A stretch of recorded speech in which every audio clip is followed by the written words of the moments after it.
भाजपा ने कल एमपी में अपनी 5वीं लिस्ट जारी कर दी और इस बार जो है बड़ा नाप तोल का टिकट दिया गया है। 3 मंत्रियों का टिकट कटा है। कायदे से देखा जाए तो 3 नहीं 1 मंत्री का टिकट कटा है, क्योंकि 2 का तो समझ में आता है। एक ने कहा कि मुझे चुनाव नहीं लड़ना है और दूसरे मंत्री ने कहा कि भाई मुझे टिकट मत दीजिए, मेरी बेटी को टिकट दीजिए, तो उनकी जगह उनकी बेटी को टिकट मिल गया। तो सही मायने में जिस 1 मंत्री का टिकट कटा है उनका नाम है ओपीएस भदौरिया। वो भिंड की मेहगांव सीट से मौजूदा विधायक हैं, नगरीय प्रशासन राज्य मंत्री हैं और सिंधिया गुट के नेता माने जाते हैं, सिंधिया समर्थक माने जाते हैं। तो इनका टिकट काटकर पूर्व विधायक राकेश शुक्ला को भाजपा ने प्रत्याशी बनाया है।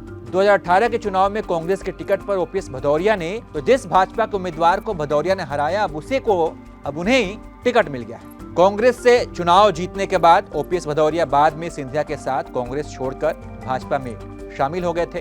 टिकट कटने के बाद भदौरिया का एक भावुक संदेश भी सामने आया है, जिसमें उन्होंने अपनी क्षेत्र की जनता से कुछ अपील की है, वो भी आपको सुनवाते हैं। अनजाने में मेरे व्यवहार से किसी को कोई पीड़ा हुई है, मैं उसके लिए माफी चाहता हूं और मुझे पूरा विश्वास है कि मुझ जैसे अबोध व्यक्ति को मेरे क्षेत्र की महान जनता माफ कर देगी और मैं ये विश्वास दिला रहा हूं कि जीवन की अंतिम सांस तक आपकी भलाई के लिए काम करता रहूंगा। अब टिकट क्यों कटा है, इस पर बात करते हैं। स्थानीय जानकारों की माने तो दावेदारों की गोलबंदी से भदौरिया का टिकट कटा है।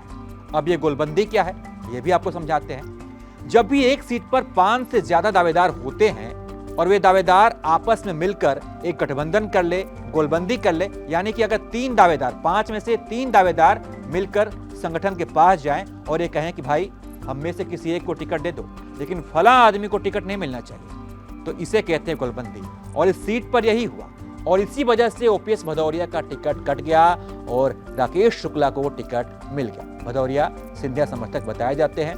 बाकी उनके टिकट कटने पर आप क्या सोचते हैं, आपकी क्या राय है, इसके बारे में कमेंट कर बताइए और तमाम अपडेट्स के लिए आप देखते रहिए एबीपी लाइव।